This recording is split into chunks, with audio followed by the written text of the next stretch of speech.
My name is David Crone. I'm one of the pastors here at Grace Bible Church in Fairburn, and also on the web at gracebible.faith. That is gracebible.faith. And here at Grace Bible Church, we're working our way through the book of James. And this last Sunday, we worked through the 11th major section of the book of James, chapter 5, verses 1 through 6, which reads as follows. Come now, you rich, weep and howl for your miseries which are coming upon you. Your riches have rotted and your garments have become moth-eaten. Your gold and your silver have rusted, and their rust will be a witness against you and will consume your flesh like fire. It is in the last days that you have stored up your treasure. Behold, the pay of the laborers who mowed your fields and which has been withheld by you cries out against you. And the outcry of those who did the harvesting has reached the ears of the Lord of Sabaoth. You have lived luxuriously on the earth and have led a life of wanton pleasure. You have fattened your hearts in a day of slaughter. You have condemned and put to death the righteous man. He does not resist you. So as you can see, this section is in many ways quite unique for the book, as it's the only time that directly and exclusively addresses unbelievers, and in such is also an unqualified rebuke. James speaks plainly and forthrightly of their imminent judgment and offers no prospect of being restored. So it's a hard section, but one that I ultimately viewed as quite pastoral too. Now, because of the severity of the rebuke and the nature of the language employed, I reminded everyone that James has been building this case against the rich from the beginning of the book, specifically the unrighteous rich who are pursuing temporal treasures with no view to God, and in such are willing to exercise this pursuit by way of doing harm to the righteous. In chapter 1, we noted the fleeting glories of those pursuing the riches of man.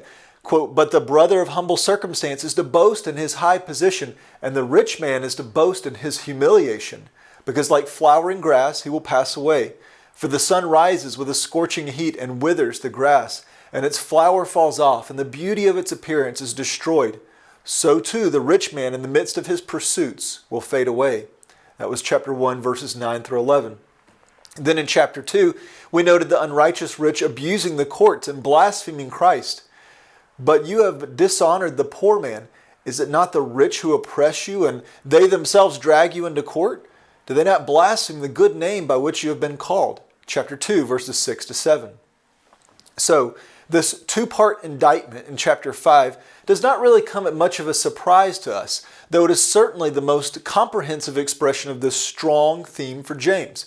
And I broke these two indictments up into 4 parts: crying, an accusation of wicked indulgence, the indictment, and a closing rebuke. And with this, I noted that both indictments share these common elements and in the same order. The first indictment, verses 1 through 3, was by way of their relationship to property, that which they have wickedly obtained and selfishly hoarded for themselves without a view to service to others. The second indictment, verses 4 through 6, was by way of their relationship to others, abusing those under their authority by way of keeping back what was due them, while also engaging in morbid self-indulgence and luxurious living. Now, while there was a parallel pattern between these two indictments, there were also distinctions and with how a given element played out. This was perhaps most plain with the two expressions of crying. The first indictment is where James commands the unrighteous to cry, the unrighteous rich to cry, thereby laying the foundation for the weight of their judgment. And I view this command as being of a like nature to Jesus' one command for others to cry, a command that came as he was being led to the cross and some of the women were weeping for him. Quote, and following him was a large multitude of the people and of women who were mourning and lamenting him. But Jesus, turning to them, said, Daughters of Jerusalem, stop crying for me, but cry for yourselves and for your children. For behold, the days are coming when they will say, Blessed are the barren and the wombs that never bore, and the breasts that never nursed. Then they will begin to say to the mountains, Fall on us, and to the hills, cover us. Luke 23, verses 27 to 30. This was a profoundly weighty command from our Lord, and I genuinely think James would have us consider his command here in a like manner. As such, this command was establishing the unambiguous tone for the whole of this condemning text. By contrasting the cries that open the second indictment, the cries that open the second indictment specifically the cries of the withheld provisions, and from the workers themselves. So there's a crying out to God for justice amidst their suffering, a cry that the Lord clearly has heard and is responding to now. And so again, you have that contrast, a command, you cry out because of judgment, and then the contrasting the contrasting expression of crying of the wages and of the workers themselves.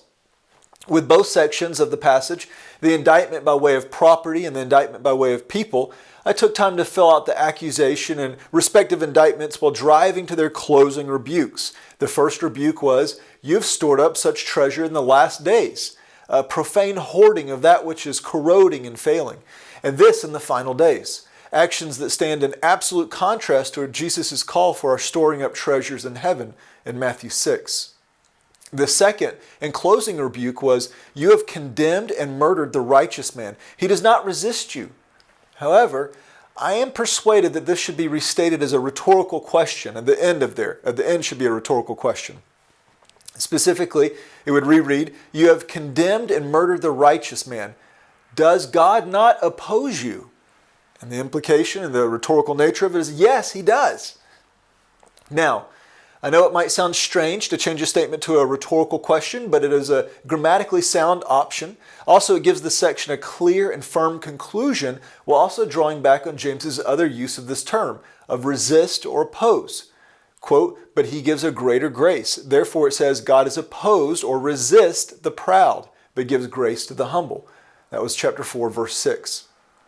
Now, how might one view such a text as as being a pastoral text, as I stated at the outset?